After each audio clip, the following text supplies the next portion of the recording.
Still driving that old car? My cousin Leah said it with her nose wrinkled, like she'd smelled something foul. Her brother Tyler snorted. Didn't you inherit a whole business?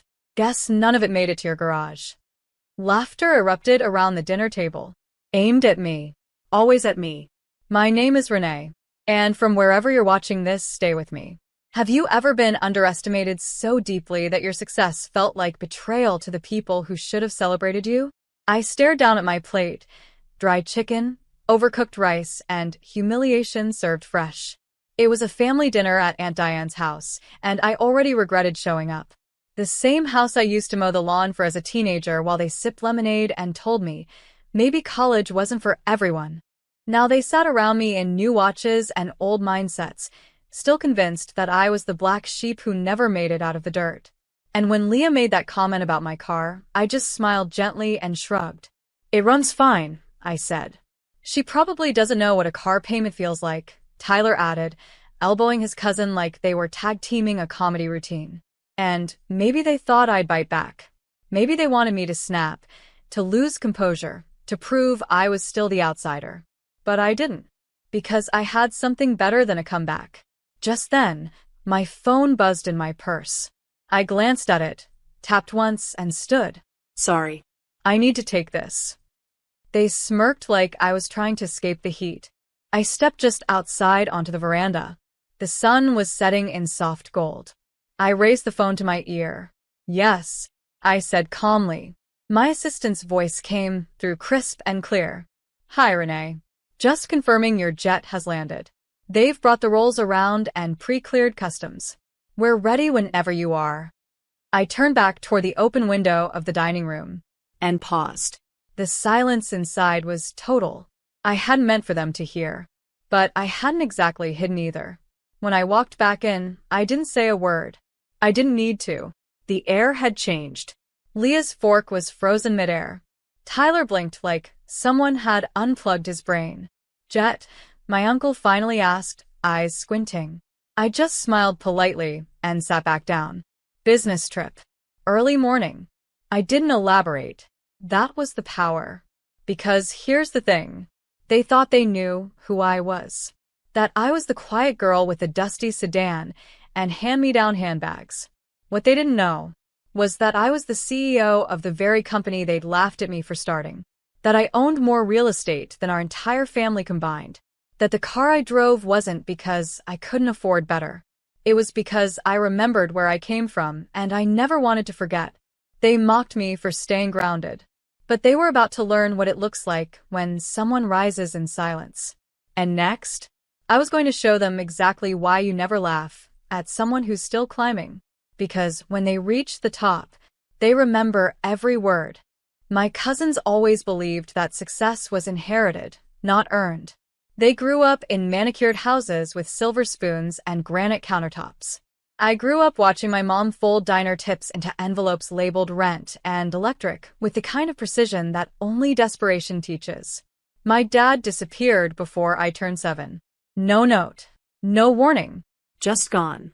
And while my aunt and uncle sent their kids to summer camps and private tennis coaches, I spent my summers babysitting their spoiled children for $4 an hour because, as Aunt Diane once said, it's good for her to learn responsibility.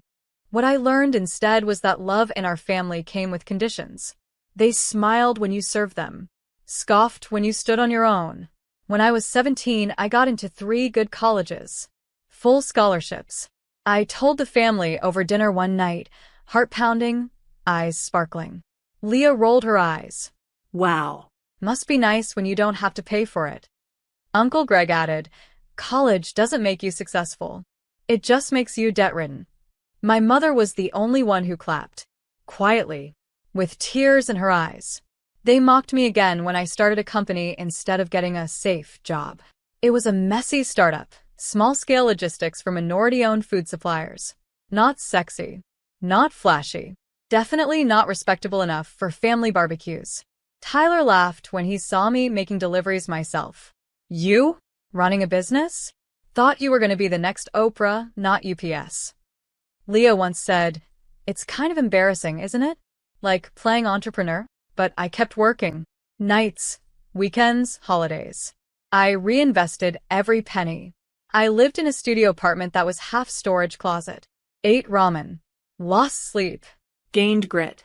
My mother passed just before I turned 26. Heart failure. Years of overwork and stress finally caught up. She never saw my first warehouse open. But she did leave me a note I found tucked inside her recipe book. They won't see you coming, baby. And when they do, it'll be too late to catch up. I built the company in her name. Emmy Freight Solutions. Her initials. Her legacy. And in 2 years, I turned it into a multi-million-dollar logistics empire. Private fleet. Global contracts. 27 employees. But I didn't tell the family. Why would I? They had already decided who I was. The girl with a sad backstory, a used car, and unrealistic dreams. I let them believe it. Let them joke. Let them gawk at my old Corolla with peeling paint and a squeaky window.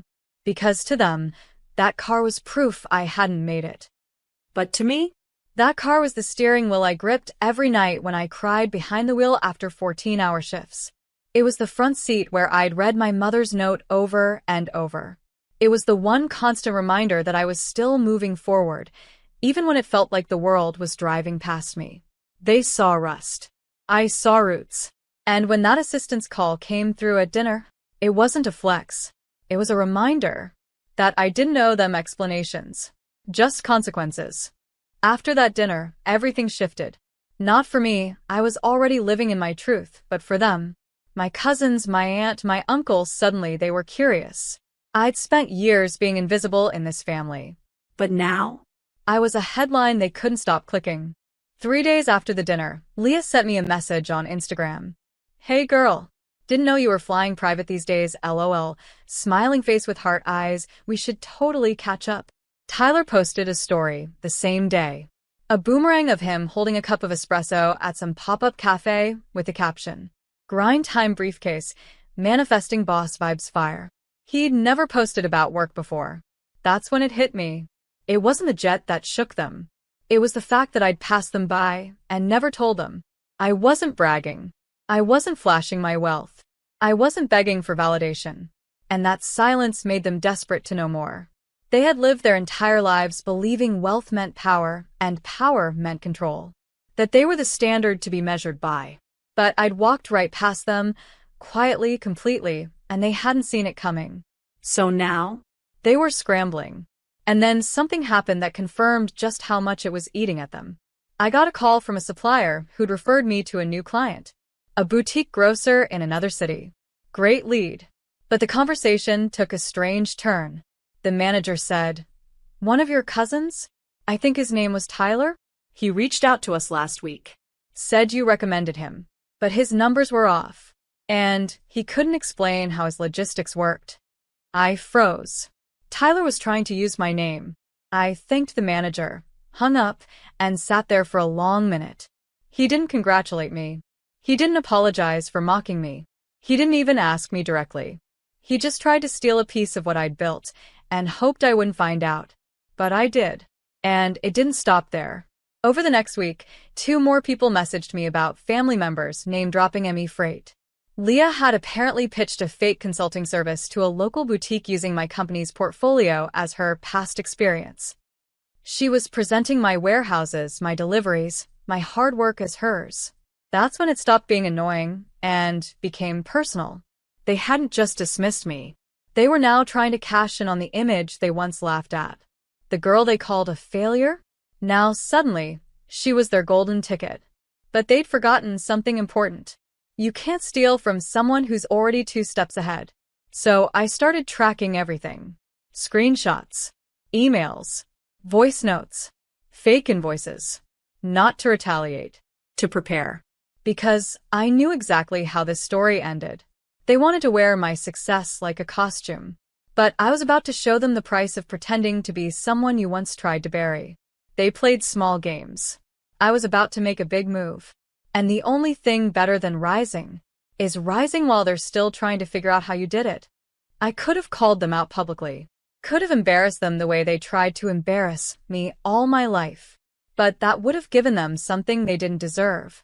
Attention. Instead, I chose something quieter. Sharper. more permanent. First, I called my legal team. Emmy Freight had a small but powerful legal department. Two brilliant women who had seen this kind of thing before. I laid it all out. The name-dropping, the fake pitches, the way Leah and Tyler were using our brand to sell themselves to clients. My team moved fast. Cease and desist letters were drafted within hours. But I didn't send them. Not yet. I wanted to watch them dig deeper first. So I played dumb. I replied to Leah's Instagram message. Sure. We should catch up soon. Let me know when you're free. She bit instantly. Within a day, she invited me to coffee. Just us girls. We met at a trendy cafe, where she wore designer shades and talked like we were old friends who hadn't been emotionally distant for 2 decades. She asked questions. Too many. So, what's your average profit margin? What kind of software do you use for scheduling? Are your trucks diesel or hybrid? Just curious. I smiled through all of it, gave vague answers, watched her brain spin behind her fake lashes. Then she said it. Tyler and I are thinking of starting something similar. You'd be so proud. We even mocked up a little proposal. Wanna see? She handed me her phone. There it was, my logo, my trucks, even a photo of one of my warehouses. Photoshopped into a mock pitch deck with her name on the cover. I looked up, stunned at her audacity. She mistook it for awe. I left that meeting with everything I needed. That night, I sent the cease and desist notices to both of them. Certified mail. Legal headers. Real consequences. I didn't write them myself, but if I had, they would have started with, "You should have thought twice before mocking the woman whose playbook you're now trying to plagiarize." The next day, I filed formal trademark infringement notices. My company's brand, its name, even the color palette, fully protected. Their fake documents were now grounds for action. But the most satisfying piece of the puzzle? I called the boutique grocer Leah had pitched, and I booked them myself. Offer them better rates. Quicker turnaround. A dedicated liaison. They signed the contract within 48 hours. Leah lost her fake client before she even got started. Tyler's story unraveled just as quickly. A partner he'd tried to rope in for a new delivery startup backed out the moment he got the legal notice. His rep was burned before the website even went live. The cousins who once laughed at my rusted car now had to sit in rooms and explain how they'd impersonated the very woman they once called embarrassing. And me? I said nothing. Didn't post about it. Didn't gloat. Because real power doesn't shout. It moves quietly, like a tide rising while they're still building castles in the sand. And when it hits, they drown in their own disbelief. They tried to copy the brand. But I am the brand. And this was only the beginning. By the time the legal notices reached their doors, the group chat exploded. I wasn't in it, obviously, never had been. But my cousin Tara, the only one with a conscience, sent me screenshots. The panic in their texts was everything I expected and more. Tyler. Bro, is she serious? We're family. Leah. She didn't have to go nuclear. It was just a mock-up. Tara. Y'all literally tried to steal her company's image. She just protected her work, like any boss would. They weren't mad because I embarrassed them. They were mad because I didn't warn them. Because I didn't play the role I was born into, the quiet, grateful girl from the struggling branch of the family tree. The one who took jokes and served casseroles and kept her head down. They didn't expect me to fight back. And they never expected me to win. Tyler tried damage control first. He emailed me, full of typos and backpedaling. Hey, cuz, total misunderstanding on the whole logistics thing. Just experimenting with a few ideas. Didn't mean any harm. Hope we can just forget this. I replied once. Thanks for reaching out. My legal team will take it from here. All the best.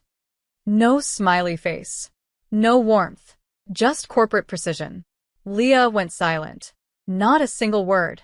But a week later, I heard through the grapevine she'd canceled a brunch business meeting with 3 boutique owners because her name was now flagged for misrepresentation.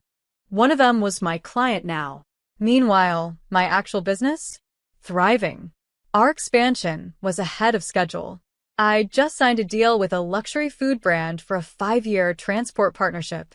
I was speaking at two conferences that fall, one about women-led entrepreneurship, the other about corporate identity theft and how to protect your brand. Irony? Delicious. But the final blow didn't come from me. It came from my grandmother. She called a family dinner. Another one. Same long table. Same forced smiles. I almost didn't go. But something told me this one would be different. When I walked in, I noticed the energy immediately. Quieter. Uneasy. Grandma stood at the head of the table with her cane, and as soon as everyone was seated, she spoke. "I want to say something," she said. "About Renee." You could hear a pin drop. She started with nothing. She buried her mother too young. And not one of you helped her when she was working double shifts and building something from the ground up. No one looked at me. I heard how some of you laughed. I saw how you talked down to her. And now you want pieces of what she built? You're not family. You're opportunists. Leah turned red. Tyler shifted uncomfortably. "And let me be clear," Grandma added. "The next time I hear anyone mock her or try to steal from her again, you won't be invited back to this table." Silence. Tense. Burning. Beautiful. I didn't say a word that night. I didn't need to. Because everything they thought I wasn't, powerful, respected, untouchable, was sitting right in front of them. They used to think I didn't belong at that table. But now? I owned the table. And the room knew it. After Grandma's speech, the shift became permanent. Tyler stopped showing up to family events. His pride couldn't handle the spotlight turning away from him. Leah, on the other hand, kept coming, but the glint in her eye was gone. She barely spoke to me, and when she did, her voice was tight, controlled. Like she knew that one wrong word might crack the last shred of dignity she had left. But the fallout didn't stop with them. Their parents, my aunt and uncle, began to feel it too. Clients in their small real estate business started pulling out. A few cited brand confusion after seeing Leah's fake proposals floating around online. Word travels fast in tight professional circles. And in our community, reputation is currency. They tried to spin it, of course. Claimed they were restructuring or focusing on family more. But the truth leaked out in whispers and side eyes. They used Renee's company logo, tried to pass off her fleet as their own, after mocking her for years. It wasn't just embarrassing. It was pathetic. I stayed silent. I posted nothing, said nothing. But the irony echoed through every interaction. At events, people gravitated toward me, not them. At church, people whispered praises about how far I'd come. Even the cousins who used to ignore me now smiled a little too brightly and asked, "So, how's business?" They weren't curious. They were terrified of being next. And Tyler? He finally reached out again. But this time, it wasn't an email. It was a typed letter on actual paper, dropped off at the front desk of my company headquarters. "Renee, I messed up. Big time. I let my ego convince me I could fake what you built. And now everything I was building is gone before it even started. I'm sorry I ever laughed at you. If you ever need anything, I owe you. Big time." I read it once, then folded it, and filed it away in a drawer labeled unpaid debts. Because I didn't need his apology to heal. The collapse was never about revenge. I didn't need to burn anything down. I just needed to stand. And the second I did, they began to sink in the hole they dug for me. Meanwhile, my own life bloomed.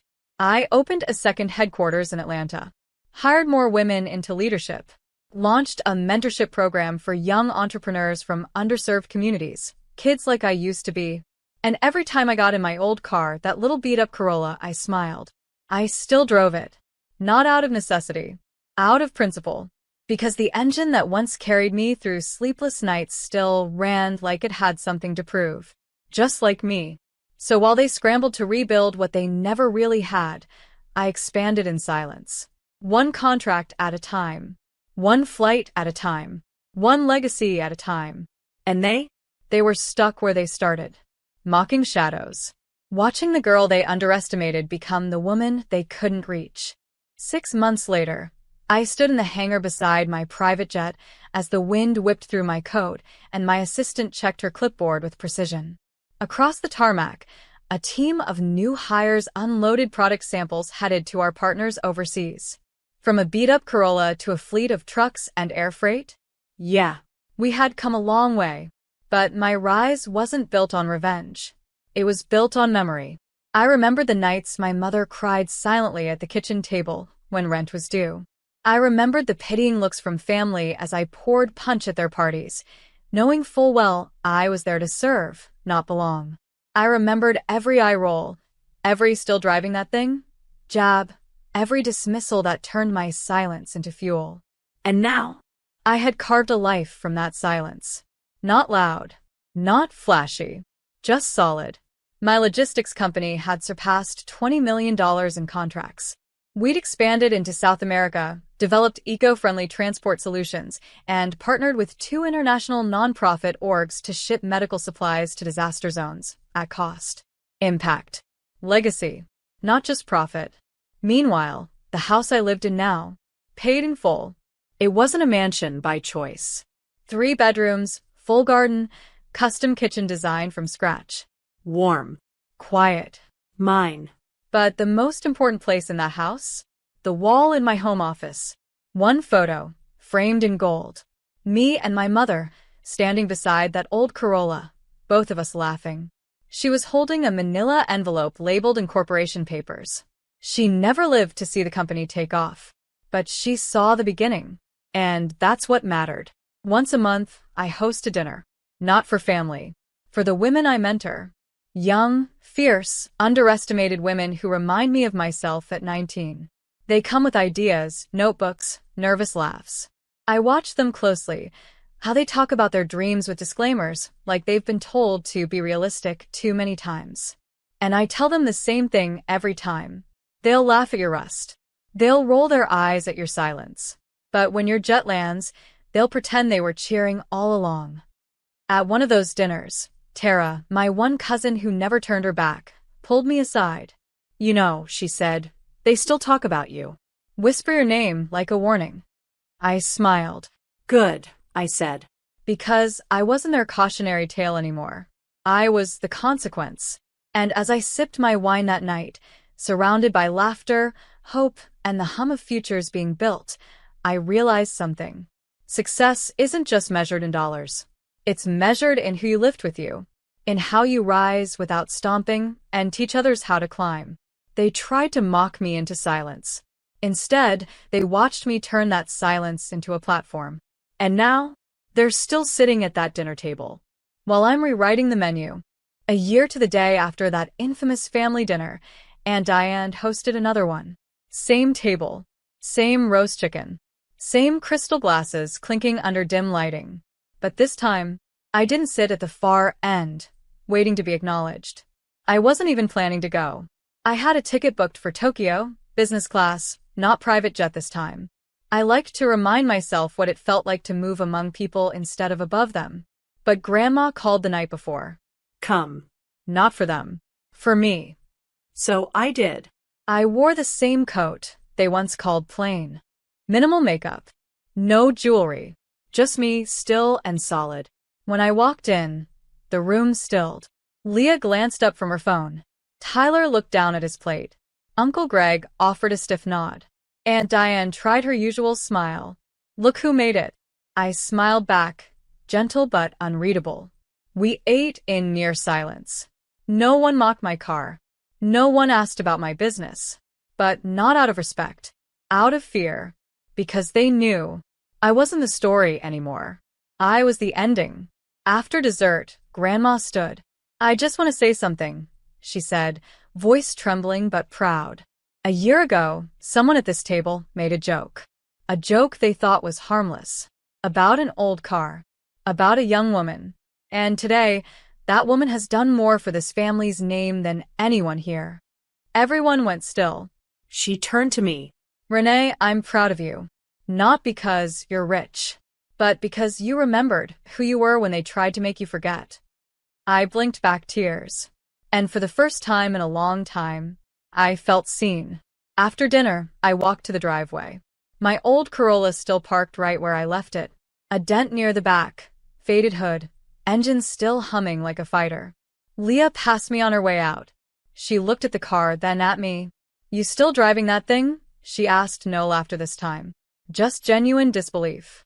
I turned slowly. No, I said. She blinked. I choose to drive it. Her mouth opened slightly, but no words came. I got into the driver's seat, rolled the window down. You mocked me for staying grounded, I said softly.